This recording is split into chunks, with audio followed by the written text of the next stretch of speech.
Fathers day. ఎంతమంది ఇంట్లో ఫాదర్కి హ్యాపీ ఫాదర్స్ డే అని చెప్పారు? చెప్పారా? నేను కూడా చెప్పాను మా ఫాదర్స్కి. ఈరోజు ఒక ఫాదర్ కోసం నేర్చుకోవచ్చా బైబిల్ ఉన్న స్టోరీ.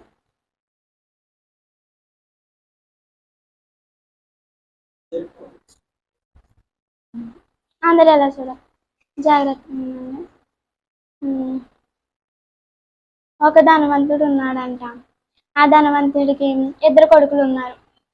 అయితే 2 కొడుకుల్ని బాగా చూసుకుంటున్నాడంట. అయితే ఒకరోజు చిన్న కొడుకు వచ్చి తండ్రిలో సగం ఆస్తిని ఇమ్మన్నాడంట. నాకు ఎంత ఆస్తి అయితే వస్తుందో అంత ఆస్తి ఇచ్చేయండి నాన్న, నేను ఎక్కడికో దిక్కుకెళ్ళి బ్రతుకుతాను అనేసి చెప్పాడంట. అప్పుడు ఆ తండ్రి ఏమీ చేయలేక ఆస్తిని ఇచ్చేస్తాడంట.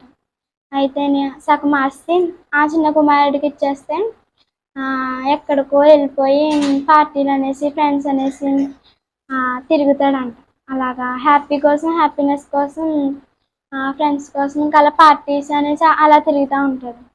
అయితే ఒకరోజు అబ్బాయి వెళ్ళాడు కదా, చిన్న కుమారుడు వెళ్ళాడు కదా. చిన్న కుమారుడు వెళ్ళిన చోట ఆ ప్రదేశం అక్కడ ఆ ఊర్లోని పెద్ద కరువు వచ్చేస్తుందంట. అయితే తినడానికి భోజనం కూడా ఏం లేదంట. అయితే ఉన్న డబ్బులన్నీ తండ్రి ఇచ్చిన ఆస్తి అంతా ఖర్చుపెట్టేశాడు. దేనికి ఖర్చుపెట్టాడు? పార్టీలు అనేసి అక్కడికి ఇక్కడికే తిరగడం ఫ్రెండ్స్తోని, దానికోసం ఆస్తిని అంతా ఖర్చు పెట్టేశాడంట. అయితే ఖర్చు పెట్టేస్తాను. ఇప్పుడు డబ్బులు ఏమైనా ఉన్నాయా చిన్న కుమారుడి దగ్గర? ఏమీ లేవు. పని ఏమైనా చేద్దామన్నా పనికి కుదరట్లేదంట. అయితే ఒక ఆలోచన తీసుకున్నాడంట. ఏంటంటే పందుల్ని మేపడం. ఏంటి? పందుల్ని మేపడం. అయితే ఆకలేసేస్తుందంట బాగానే, తట్టుకోలేకపోతున్నాడు. చేతిలో డబ్బులు ఉన్నాయా? చేతిలో డబ్బులు లేవు. ఏమైనా కొనుక్కొని తిందామంటే అయితే బాగా ఆకలేసేస్తే పందులు తినే పొట్టు ఉంటుంది కదా, పందులు తింటాయే, పందులు వేస్తారు కదా, అవి తింటాడంట. అయితే అవి తింటుంటే తండ్రి గుర్తొచ్చాడంట. తండ్రి ఎవరో ఒక ధనవంతుడు. అయితే అనుకుంటాడు, నిన్న తండ్రి దగ్గరికి వెళ్ళిపోతాను. తండ్రి దగ్గర బోల్డ్ మంది కూలి వాళ్ళు ఉన్నారు కదా, వాళ్ళకి మంచి ఆహారం దొరుకుతుంది. నేను ఆస్తిని ఖర్చు పెట్టేశాను, మా నాన్న కోపడతాడు అనుకుంటాడంట. అనుకుని వెళ్దామా వద్దా అనుకుంటే వెళ్తాడంట. అయితే తండ్రి ఉన్నాడు కదా, దూరం నుంచి చూసి వెళ్ళి కుమారుడి దగ్గరికి వెళ్ళిపోయి పట్టేసుకుంటాడంట. పట్టేసుకుని ఏం చేస్తాడు, చెప్పులు బట్టలు అన్నీ వేసి ఆ రోజు అందరికీ పెద్ద విందు చేస్తారంట. అయితే చిన్న కుమారుడు తప్పిపోయి వచ్చాడనేసి అందరికీ భోజనాలు పెడతారంట. భోజనాలు పెట్టి బాగా సెలబ్రేషన్ చేసుకుంటారంట. అసలు అతను ఊహించాడా తండ్రి ఇలా ఎక్స్పెక్ట్ అవుతాడని? ఏమనుకున్నాడు? తండ్రి తిడతాడేమో, ఆస్తినంతా ఖర్చు పెట్టేశాను కదా అనుకున్నాడు. ఏమనుకున్నాడు? ఆస్తి అంతా ఖర్చు పెట్టేశాను కదా, ఇచ్చిన ఆస్తి అంతా ఖర్చు పెట్టేశాను కదా, కూలి వర్గాన్ని పెట్టుకుంటాడో పెట్టుకోడా అనుకున్నాడంట. తండ్రి అలా చేశాడా? అలా చేయలేదు. తప్పులన్నీ క్షమించాడు. తప్పులన్నీ క్షమించాడా లేదా? వెళ్ళి ముద్దు పెట్టుకున్నాడా లేదా?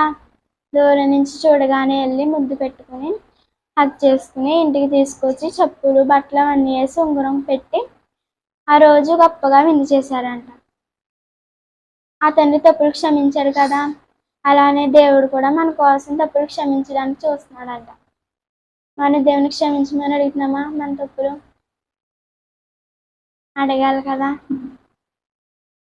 ఆ తండ్రి ఎలా అయితే కుమారుడిని చూసి ఎంత సంతోషపడ్డాడో మనల్ని చూసి కూడా దేవుడు అంత సంతోషపడాలి.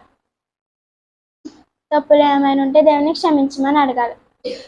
దేవుడు క్షమించడానికి ఎదురు చూస్తున్నాడు, క్షమించమని అడిగితే. ఓకేనా?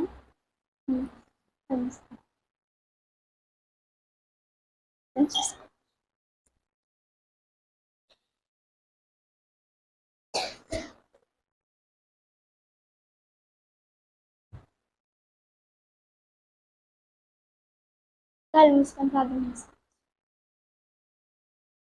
పరలోకమందున మా తండ్రి, నీ పరిశుద్ధ నామానికి వేలాది వందనాలు స్తోత్రములు ప్రభా. గడిచిన కాలమంతిని సజీవ రకాల కింద కాచి దాచి భద్రపరిచారు ప్రభా.